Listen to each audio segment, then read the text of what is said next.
नमस्कार। यो समाचारमा स्वागत छ। म मेनुका श्रेष्ठ। म शशी नेपाल। सुरु गरौँ अहिलेसम्मका प्रमुख समाचारबाट।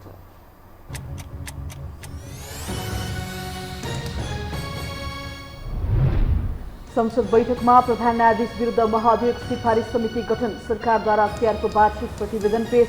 स्थानीय निर्वाचन सार्न खोजिएको एमालेको आरोप। संसदको औचित्यमाथि प्रश्न उठाउँदै दलहरू अर्ली इलेक्सनमा केन्द्रित। स्थानीय निर्वाचन अघि संघीय निर्वाचन गर्नेबारे दलहरू परामर्शमा। सहमति जुटाउन गठबन्धनलाई चुनौती। पदाधिकारीमा आकांक्षीको लर्को लागेपछि सकसमा प्रचण्ड। आजका लागि बोलाइएको केन्द्रीय कमिटी बैठक स्थगित। अर्को बैठक भोलि बिहान 11 बजे बस्छ। नेपालका अधिकांश कारागारमा क्षमताभन्दा दोब्बर कैदी बन्दी। सरुवा रोग र न्यूनतम सुविधा समेत पाउन वञ्चित। बाँकीको अत्याधुनिक कारागार भवन निर्माण अलपत्र। र रुस र युक्रेन बीचको युद्ध थप आक्रामक बन्दै 11औं दिनसम्म पनि दुवै देश पछि हटेनन्। रुसको आतंकवादी योजनाको नयाँ लहर सुरु भएको युक्रेनको दाबी।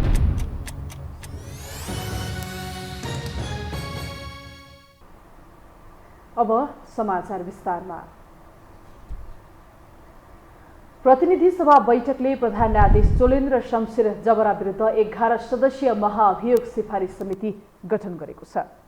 प्रमुख प्रतिपक्षी दल नेकपा एमालेको अवरोधका बीच आज बसेको प्रतिनिधि सभा बैठकमा सभामुख अग्निप्रसाद सापकोटाले प्रस्ताव गर्नुभएको प्रधान न्यायाधीश जबरा विरुद्धको महाअभियोग सिफारिस समिति गठन गर्ने प्रस्ताव बहुमतले पारित गरेको हो।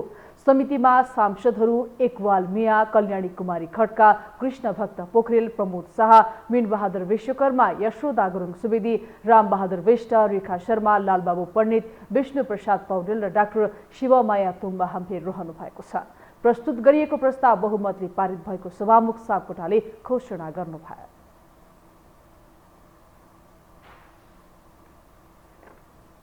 नेपालको संविधानको धारा 101 को उपधारा 3 र 4 एवं प्रतिनिधि सभा नियमावली 2075 को नियम 162 बमोजिम निम्नलिखित मान्य सदस्यहरू रहनुहुने गरी 11 सदस्यीय महाभियोग सिफारिस समिति गठन सम्बन्धी प्रस्ताव प्रस्तुत गर्दछु। हुन्छ भन्ने पक्षका मान्य सदस्यको बहुमत भएकोले उक्त प्रस्ताव बहुमतले स्वीकृत भएको घोषणा गर्दछु। बैठकमा सरकारले अख्तियार दुरुपयोग अनुसन्धान आयोगको 31औं वार्षिक प्रतिवेदन आर्थिक वर्ष 2077-78 प्रतिनिधि सभा बैठकमा पेश गरेको छ। प्रधानमन्त्री शेरबहादुर देउबाको तर्फबाट कानुन न्याय तथा संसदीय मामिला मन्त्री दिलेन्द्र प्रसाद बडुले सो प्रतिवेदन पेश गर्नुभएको हो। बैठकमा सभामुख सापकोटाले बलात्कारको अभियोगमा पक्राउ परेका सांसद मोहन बानिया निलम्बन गरिएको जानकारी दिनुभएको थियो। प्रतिनिधि सभाको अर्को बैठक यही फागुन 29 गते आइतबार दिउँसो 1 बजेका लागि बोलाइएको छ।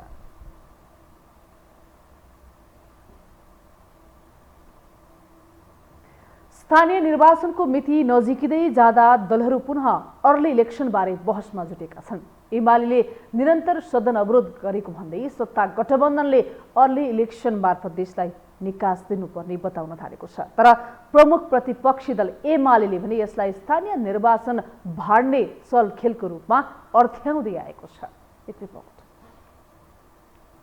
नेकपा एमालेका सांसद भीम बहादुर रावलले निरन्तर संसद अवरोध हुनु जनताको सार्वभौम अधिकारमाथिको खेलवाड भएको बताएका छन्। आइतबार प्रतिनिधि सभाको बैठकमा सहभागी हुन संसद भवन पुगेका सांसद रावलले सञ्चारकर्मीहरूसँग कुराकानी गर्दै निरन्तरको संसद अवरोध जनताको सार्वभौम अधिकारमाथिको खेलवाड भएको बताए। उनले संसद अवरोध गर्नु गैर जिम्मेवार काम भएको टिप्पणी गरे। सांसद रावलले देशको कार्यपालिका, व्यवस्थापिका र न्यायपालिका अलपत्र पारिएको भन्दै त्यस्तो गर्नु देशलाई कमजोर पार्ने सुनियोजित षड्यन्त्र भएको आशंका व्यक्त गरे। संसद भनेको देशमा उत्पन्न समस्याहरूको निकास दिने महत्त्वपूर्ण थल हो। तर जसरी यो खेलवाड गरिएको छ, देशको कार्यपालिका, व्यवस्थापिका, संसद, न्यायपालिका सारा अलपत्र जुन गर्ने काम गरिएको छ, यो मलाई लाग्छ नेपाल राष्ट्रलाई कमजोर बनाउने, कतैबाट सुनियोजित खेल त भइरहेको छैन भन्ने कहिलेकाहीँ मनमा शङ्का लाग्छ। त्यस्तै संसद भवनमै सञ्चारकर्मीहरूलाई संक्षिप्त प्रतिक्रिया दिँदै नेकपा एकीकृत समाजवादीका अध्यक्ष माधव कुमार नेपालले संसद निरन्तर अवरोध हुने भए संसद भङ्ग गरेर चुनावमा जानुपर्ने धारणा व्यक्त गरे। संसद चल्न नदिएर संसदलाई पङ्गु बनाइएको भन्दै उनले एमाले अध्यक्ष केपी शर्मा ओलीको वितण्डलाई सामना गर्नका लागि संसद भङ्ग गर्नुपर्ने बताए। संसद भङ्ग गरिदिए केपी ओलीको हंगामा गर्ने ठाउँ नरहने उनको टिप्पणी छ। हाउस चल्न पनि नदिने, केही गतिविधि गर्न पनि नदिने, हाउसलाई पङ्गु बनाउने, भत्तासत्ता खाने, हामीलाई पनि हैरान पार्ने, त्यस्तो हो भने त्योभन्दा पहिले अब पुरै संसदले नै अब केपी ओलीको वितण्डाको सामना गर्नलाई यसलाई भङ्ग गरिदिने, न संसद रहन्छ न हङ्गामा गर्ने ठाउँ नै रहन्छ चुनावमा। जनता समाजवादी पार्टीका अध्यक्ष उपेन्द्र यादवले मुलुक अर्ली इलेक्सनमा जाने भन्ने कुरा आफूलाई थाहा नभएको टिप्पणी गरे। उनले वर्तमान सरकार पूरा अवधिसम्म रहने र संसदको अवधि समाप्त भएपछि मात्रै चुनाव हुने उनले बताए। मलाई त थाहा भएन अर्ली इलेक्सन जान्छ भनेर। मलाई थाहा भएको कुरा के हो भने पुरै अवधिसम्म यो सरकार रहन्छ, संसदको अवधि समाप्त भएपछि चुनाव हुन्छ। नेकपा माओवादी केन्द्रका सांसद वर्षमान पुनले अर्ली इलेक्सनको सम्भावना नभएको बताए। वैशाखमा स्थानीय तहको निर्वाचन हुँदा अर्ली इलेक्सन गर्ने समय नहुने उनको भनाइ छ। कानुनी रूपले र व्यवहारिक रूपले अभ्यासको रूपमा परम्पराको रूपमा गरौँ भन्दा मङ्सिरपछि 5 वर्ष सङ्घीय संसदको कार्यकाल 5 वर्षमा प्रवेश गरिसकेपछि गर्न नमिल्ने होइन। संवैधानिक रूपले पनि परम्पराको हिसाबले पनि हाम्रो देशको भौगोलिक अवस्था, मौसमी अवस्थाले 2टा सिजन बाहेक हामी निर्वाचन गर्न सक्दैनौँ। अब अर्ली भनेर अब साउन भदौ असोजतिर गर्न सक्दैनौँ।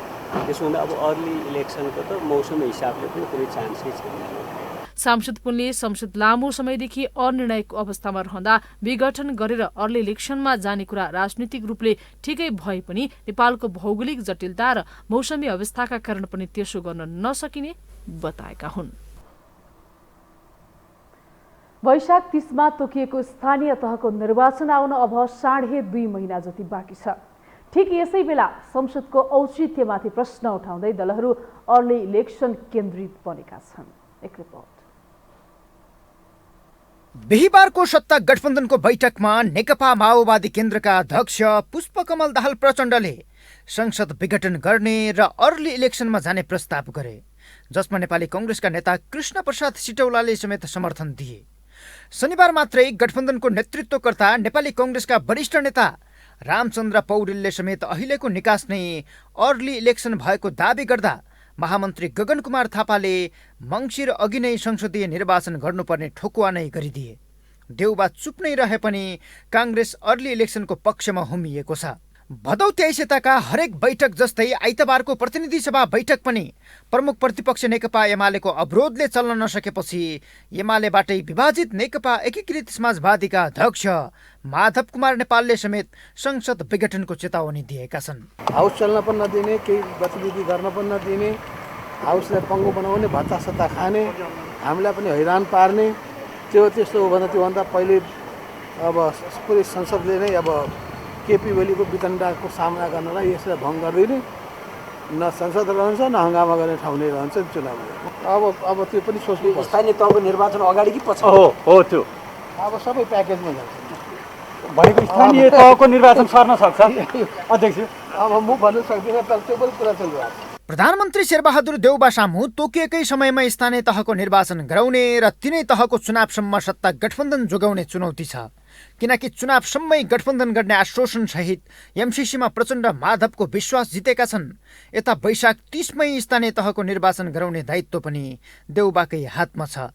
तर गठबन्धनकै दलहरूले संसद विघटन गर्दै अर्ली इलेक्सनमा जानुपर्ने दबाब दिएपछि स्थानीय तहको निर्वाचन पुनः शङ्काको घेरामा छ भने संसद कामै नलाग्ने निष्कर्षमा दलहरू पुगेको देखिन्छ, जसको कारण एमाले बनिरहेको छ।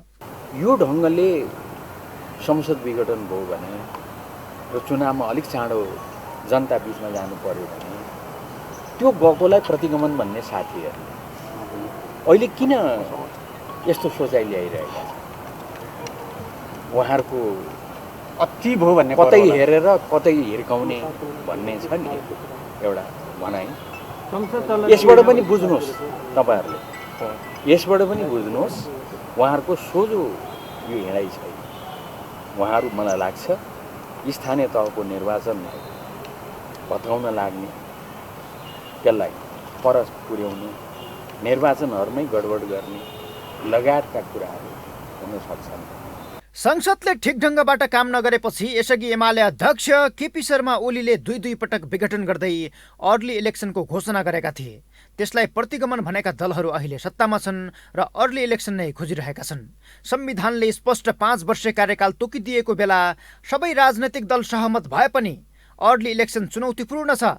यता अर्ली इलेक्सनका लागि दलहरू सहमत भए वैशाख 30 मा तोकिएको स्थानीय तह चुनाव समेत प्रभावित हुनेछ। सहज तरिकाले संसद चल्न एमाले 6 महिना यता बाधक बनिरहेको छ। एमसिसीका लागि प्रतिपक्षसँग पटक पटक भेटेका प्रधानमन्त्री देउबा सदनको गतिरोध हटाउन एमालेसँग वार्ताको आवश्यकता नै देखिरहेका छैनन्। फलत जनसवालका मुद्दा संसद छिरेका छैनन्। यसअघि संसद प्रवेश पाएका मुद्दाहरू समेत औचित्यहीन तरिकाले अड्किएर बसेका छन्। यो हो टेलिभिजनका लागि सन्तोष बिके थापा, काठमाडौँ। अब बाँकी समाचार। पदाधिकारी चयनमा सहमति जुटाउने प्रयास असफल भएपछि आज बोलाइएको नेकपा माओवादी केन्द्रको केन्द्रीय समिति बैठक भोलिसम्मका लागि स्थगित गरिएको छ। पार्टीको पदाधिकारी चयन लगायतका विषयमा सहमति नजुटेपछि भोलि बिहान 11 बजेसम्मका लागि पार्टी केन्द्रीय कार्य समितिको बैठक स्थगित गर्ने निर्णय गरिएको पार्टी कार्यालयका मुख्य सचिव श्रीराम ढकालले जानकारी दिनुभएको हो। बैठकका लागि तोकिएको स्थान अनुपम फुडल्यान्डमा उहाँले सञ्चारकर्मीसँग कुरा गर्दै महाधिवेशनको म्यान्डेट अनुसार पदाधिकारी चयनका लागि तयारी पुरा नभएको र संसद बैठक पनि परेकाले आज बोलाइएको केन्द्रीय समिति बैठक भोलिसम्मका लागि स्थगित गर्नु परेको स्पष्ट पार्नुभयो। अलिकति तयारी नपुगेको कारणले गर्दा आज 11 बजे हुने भनिएको बैठक 2 बजेसम्मको लागि स्थगित भएको थियो। अब 2 बजे फेरि आज 1 बजेबाट उता संसद पनि भएको कारणले होमवर्क पनि यता पुरा भएन, तयारी पनि कम्प्लिट हुन सकेन। उता संसद पनि भएको कारणले गर्दाखेरि आजको बैठक स्थगित भएको छ। पुस 19 गतेको केन्द्रीय समितिको पहिलो बैठकले पुष्पकमल दाहाल प्रचण्डलाई अध्यक्षमा निरन्तरता दिने निर्णय गरेको थियो। अन्य पदाधिकारी भने हालसम्म चयन भएका छैनन्।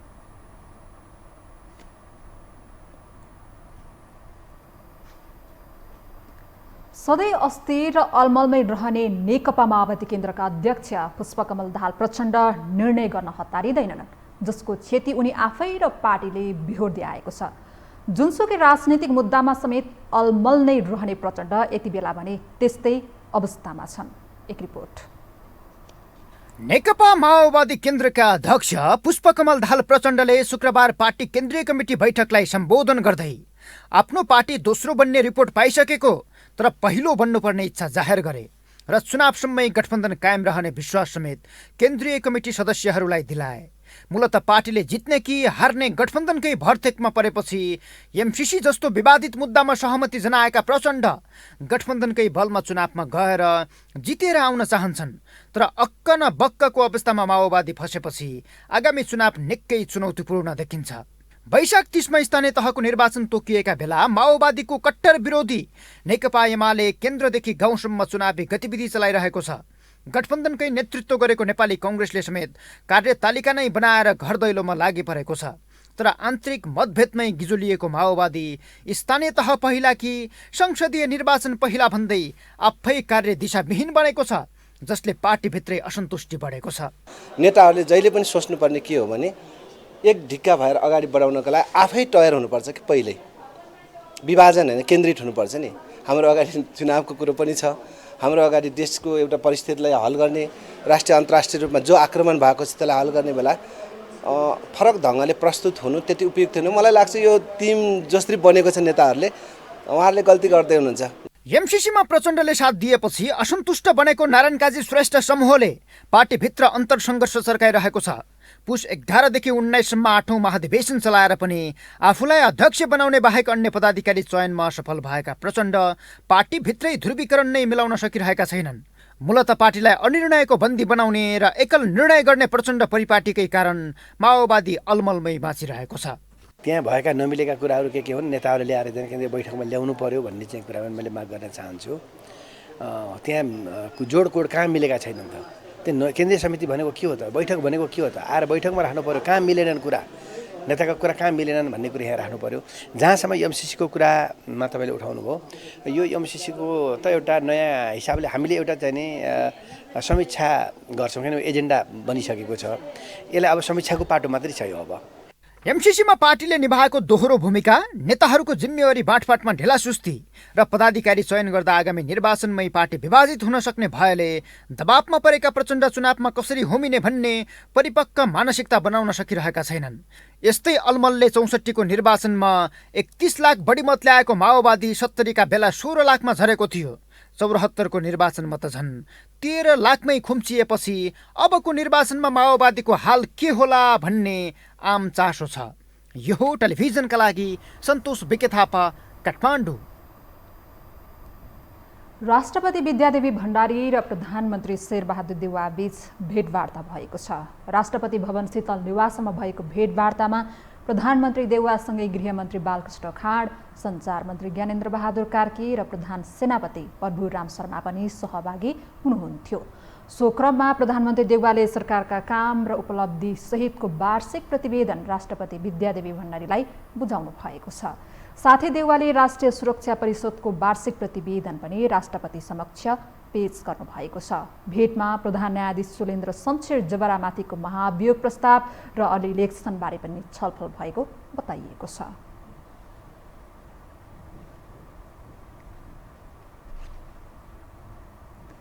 हामीसँग समाचार बाँकी नै छन्, अहिलेलाई विश्राम।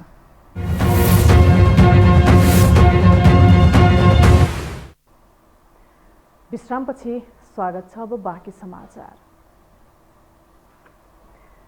नेपालका अधिकांश कारागारमा क्षमताभन्दा बढी कैदीबन्दी छन्। अझ बाँकेको नेपालगञ्ज स्थित कारागारमा त क्षमताभन्दा दोब्बर भन्दा पनि बढी कैदीबन्दी राखेपछि थप समस्या सृजना भएको छ।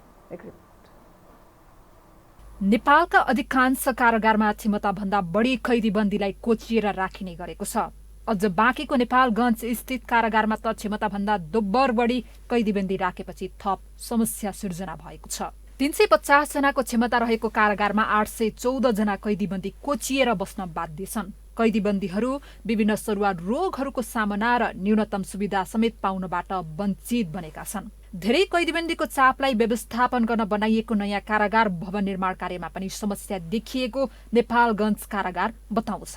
कैदीबन्दीलाई व्यवस्थित रूपमा राख्ने उद्देश्यले सरकारले बाँकेको बैजनाथ गाउँपालिका वडा नम्बर 3 9 बस्तामा 3000 क्षमताको अत्याधुनिक क्षेत्रीय कारागार भवन निर्माण सुरु गरेको 5 वर्ष बितिसक्दा सम्बन्धित निकायको सुस्तताले पूर्णता पाउन कति समय लाग्ने हो टुङ्गो छैन, जसका कारण कारागार प्रशासनलाई कैदीबन्दीको व्यवस्थापन गर्न सकस भएको छ। अहिले चाहिँ अब धेरै 350 ठाउँमा 800 भन्दा बढी भएको अवस्थामा चाहिँ अब तपाईँको सरुवा रोगहरू भयो, जस्तो टिबी भयो, अनि त्यसपछि लुतोहरू भयो, यिनीहरू चाहिँ एकदमै नजिक सुत्ने हुन्छ। लगभग 2 फिटको चाहिँ हाराहारीमा चाहिँ सुत्ने चाहिँ भइरहेको छ होइन।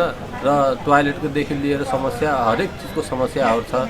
अनि त्यसपछि अब 9 बस्ता कारागार यदि हाम्रो सञ्चालन भएपछि हामीले यो चाहिँ नेपालगञ्जमा चाहिँ हामीले थुनुवा मात्र राख्ने र यहाँको कैदीहरू चाहिँ क्षेत्रीय कारागारमा भयो भने यहाँ चाहिँ सहज हुन्छ। त्यसो त कारागार निर्माण गर्न मूल्य अभिवृद्धि कर भ्याट बाहेक 53 करोड रुपैयाँ लागत अनुमान गरिएकोमा ठेकेदार कम्पनी पप्पू रसुवा जेबीले 38 करोड 68 लाख रुपैयाँको लागतमा ठेक्का सम्झौता गरेको थियो। 2073 कार्तिक 8 गते सम्झौता हुँदा ठेकेदार कम्पनीलाई काम सम्पन्न गर्न 36 महिनाको समय दिएको थियो। तर यो समयमा काम पूरा नहुँदा सो निर्माण कम्पनी कालो सूचीमा परेको छ। अहिले रसुवा निर्माण कम्पनी एक्लै काम गरिरहेको छ। ठेक्का सम्झौता अनुसार निर्माण कम्पनीले 2076 कार्तिक 8 गतेसम्म कारागार भवन निर्माण सम्पन्न गर्नुपर्ने थियो। तर अहिलेसम्म करिब 80% मात्र काम पूरा भएको छ। पटक पटक म्याद थपेर चैत मसान्तसम्म पुर्याइएको तर बाँकी अवधिमा 20% काम पूरा हुने सम्भावना कम रहेको छ। कारागार व्यवस्थापन विभागले निर्माण कार्यलाई तीव्रता दिन निर्माण कम्पनीलाई ताकेता भने गर्दै आएको छ। प्रथम चरणमा काँडे तार लाउने कार्य भएको थियो भने अहिले तेस्रो चरणको कार्य पनि हामीले एस्टिमेट एउटा प्रारम्भिक एस्टिमेट चाहिँ तयार गरेर स्वीकृतिको लागि चाहिँ माथि पनि पेश गरिसकेका छौँ। यसकै निर्माणकै क्रममा चाहिँ भन्दाखेरि अब विभिन्न यो कोभिडको चुनौतीले गर्दा यो अहिलेसम्म गर्दा 4 चोटि म्याथप चाहिँ हामीले गर्नुपर्ने स्थिति भएको छ र त्यो गर्दा अहिले चाहिँ अन्तिम पटक यो चौथो म्याथपले चाहिँ चैत मसान्तसम्म म्याथप भएको छ भने अब यो समय अवधिमा हेर्दाखेरि अहिले प्रोजेक्टको भौतिक प्रगति लगभग 80% रहेको देखिन्छ। बाँकीमा मात्रै नभएर देशभरका कारागारमा क्षमताभन्दा धेरै कैदीबन्दी छन्। कारागार व्यवस्थापन विभागको पछिल्लो तथ्याङ्क अनुसार देशभरका कारागारको क्षमता करिब 16,000 छ। तर नयाँ कारागार भवन निर्माण नहुँदा क्षमताभन्दा झण्डै दोब्बर बढी कैदीबन्दी राखिएको छ। तनहुँको दमौली बजारको एक हार्डवेयरमा लागेको आगो नियन्त्रणमा आएको छ। 10 बजेदेखि लागेको आगो 4 घण्टा पछि मात्र नियन्त्रणमा आएको थियो। आगलागीबाट 6वटा टहरा पूर्ण रूपमा जलेर नष्ट भएको तनहुँ प्रशासनले जनाएको छ। दुर्घटनाबाट मानवीय क्षति भने भएको छैन। भौतिक क्षति के कति भयो भन्ने यकिन जानकारी आउन बाँकी रहेको प्रहरीले जनाएको छ। स्थानीय स्तरबाट आगो निभाउन नसकेपछि सिमरिक एयरको हेलिकप्टर पानी लिएर काठमाडौँबाट दमौली पुगेको थियो।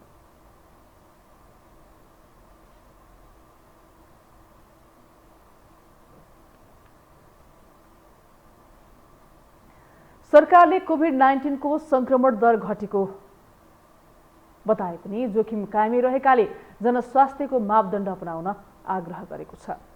देशमा पछिल्ला हप्ताहरूमा कोभिड-19 को संक्रमण दर, अस्पताल भर्नाको दर र संक्रमित भई मृत्यु हुनेको दरमा कमी आएको बताएको छ। सरकारले तीव्र रूपमा कोभिड-19 विरुद्धको खोप अभियान सञ्चालन भएका कारण पनि संक्रमण दरमा कमी आएको बताएको हो।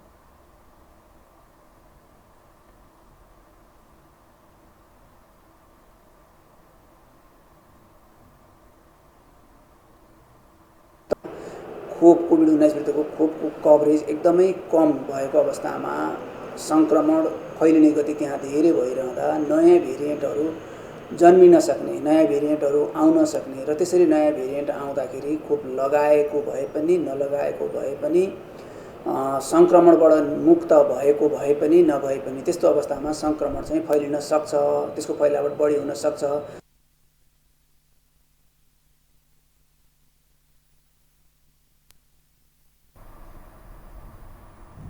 अब बाँकी समाचार।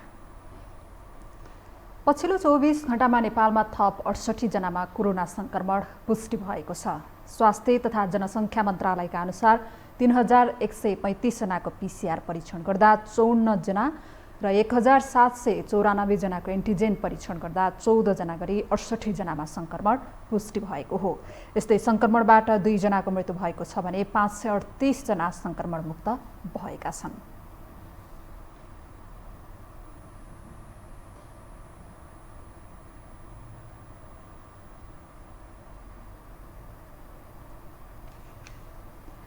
वरिष्ठ वामपन्थी नेता कृष्णराज वर्माको 93 वर्षको उमेरमा निधन भएको छ।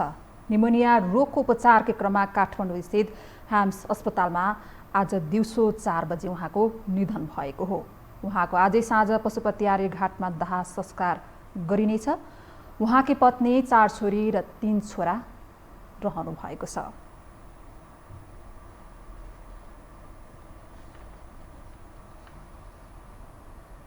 अब पालो अर्थ समाचारको।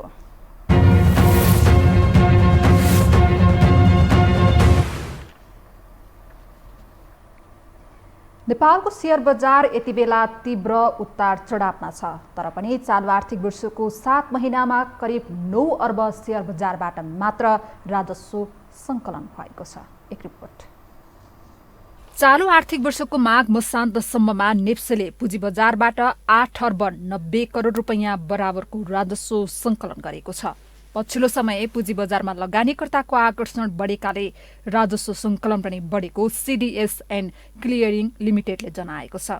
पछिल्लो 18 महिनामा 34 लाखले नयाँ डिम्याट खाता खोलेको पनि सिडिएससीले जानकारी दिएको छ। डिम्याट खाता खोल्नेको संख्या अहिले 50,19,826 पुगेको छ। डिम्याट खातासँगै मेरो सेयरमा खाता खोल्नेको संख्या पनि पछिल्लो 18 महिनामा बढेर 41,33,240 पुगेको छ। गत आर्थिक वर्षमा 14 अर्ब 14 करोड रुपैयाँ राजस्व जम्मा भएकोमा चालु आर्थिक वर्षको माघ मसान्तसम्म 8 अर्ब 90 करोड रुपैयाँ राजस्व सङ्कलन भएको हो। सरकारलाई सिडिएससी अथवा क्यापिटल मार्केटबाट कन्ट्रिब्युसनको कुरा गर्दाखेरि 76-77मा यो चाहिँ 76-77मा 98 करोड क्यापिटल गेन ट्याक्स उठेको थियो भने 77-78मा 14 अरब 14 करोड र यो वर्षको माघ मसान्तसम्ममा हिजोसम्मको अपडेट गर्नुपर्दा 8 अरब 90 करोड ट्याक्स उठेको छ। नेपालको शेयर बजारको विकासका लागि नयाँ स्टक एक्सचेन्ज आउनुपर्ने विज्ञले पनि बताउँदै आएका छन्। पुँजी बजारको आवश्यकता अनुसार नयाँ स्टक एक्सचेन्ज आउनुपर्ने स्वयं नेपाल स्टक एक्सचेन्ज नेप्सेको धारणा छ। त्यस्तै अहिले नेपाली पुँजी बजार सुधार गर्नको लागि भएका नीति तथा कानुनमा सुधार गर्नुपर्ने आवश्यकता भएकाले नेप्सेले त्यसैलाई प्राथमिकता दिएर काम गरिरहेको छ। अब अहिले हामीले चाहिँ के देखिरहेका छौँ भने यहाँ चाहिँ केही कानुनी समस्याहरू छन्, केही प्रविधिगत चाहिँ समस्याहरू छन् होइन।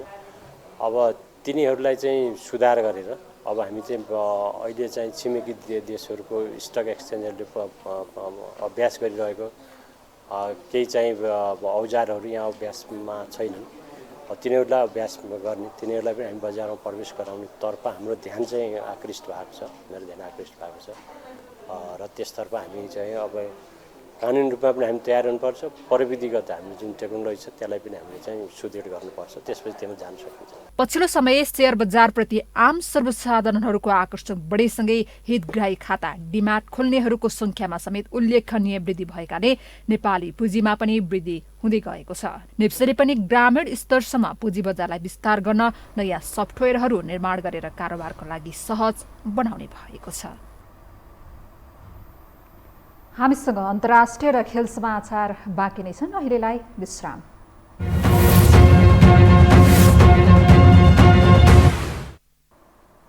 विश्रामपछि पुनः स्वागत छ। अब पालो अन्तर्राष्ट्रिय समाचारको।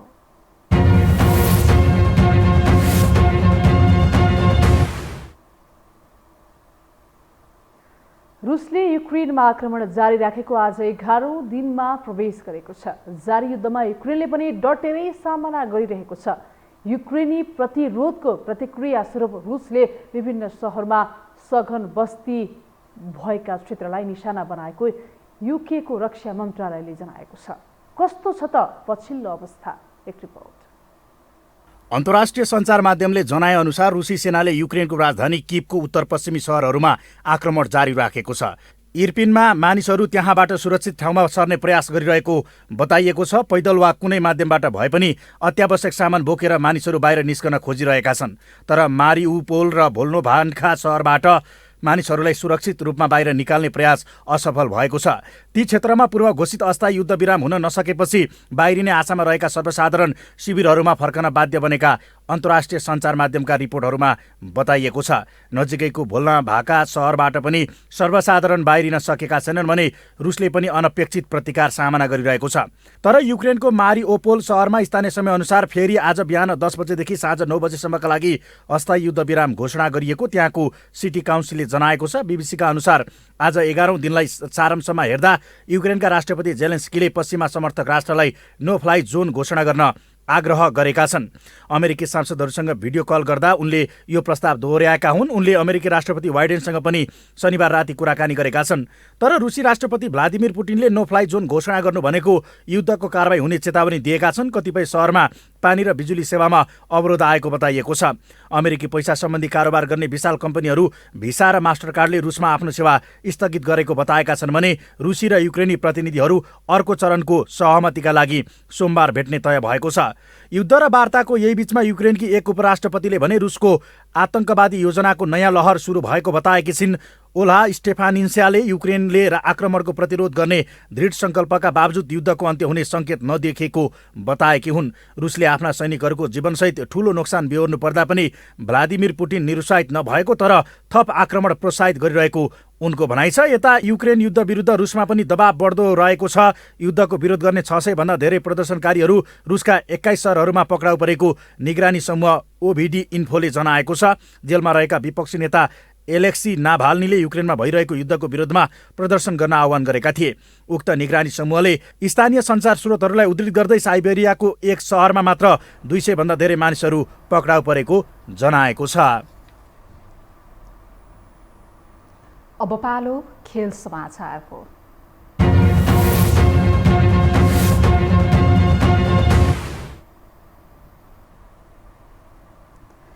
नेपाल खेलकुद पत्रकार मञ्च एनएसजेएफले पल्सर स्पोर्ट्स अवार्ड 2077 को पिपल्स च्वाइस विधाको मनोनयनमा परेका खेलाडीको नाम सार्वजनिक गरेको छ। एथलेटिक्सकी सन्तोषी श्रेष्ठ, फुटबलकी एन्जिला तुम्बाम्फो सुब्बा, टेबल टेनिसकी एलिना महर्जन, क्रिकेटका कुशल भुर्तेल र ब्याडमिन्टनका प्रिन्स दाल मनोनयनमा परेका छन्। पिपल्स च्वाइस विधाका विजेता खेल पत्रकार, राष्ट्रिय प्रशिक्षक र समर्थकको भोटिङबाट चुनिनेछन्। स्पोर्ट्स अवार्ड चैत 8 गते कमलादेशस्थित प्रज्ञा प्रतिष्ठान भवनमा हुनेछ।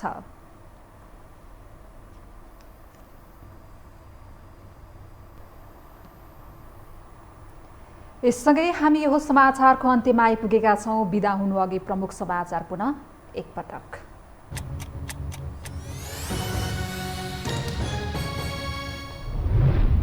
संसद बैठकमा प्रधान न्यायाधीश विरुद्ध महाअभियोग सिफारिस समिति गठन, सरकारद्वारा अख्तियारको वार्षिक प्रतिवेदन पेश, स्थानीय निर्वाचन सार्न खोजिएको एमालेको आरोप।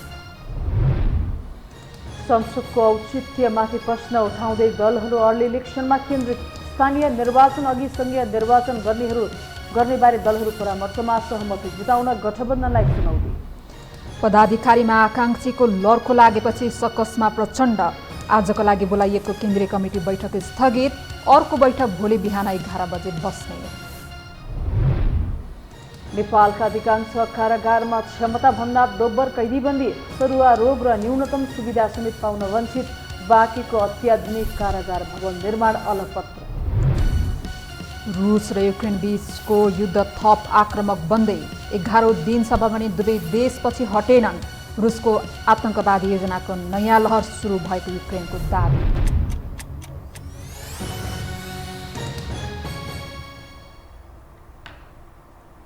हौस् त, यो समाचार सकियो। समाचार बुलेटिनका साथै यो टेलिभिजनका सम्पूर्ण कार्यक्रम यो टेलिभिजन.com, यो खबर.com, युट्युब र फेसबुकमा पनि पढ्न र हेर्न सक्नुहुनेछ। मोबाइलमा यो टिभी एप डाउनलोड गरी हामीलाई प्रत्यक्ष हेर्न सक्नुहुनेछ। तथ्यसहितको निष्पक्ष समाचार तथा मनोरञ्जनका लागि हेर्दै रहनुहोला यो टेलिभिजन। नमस्कार।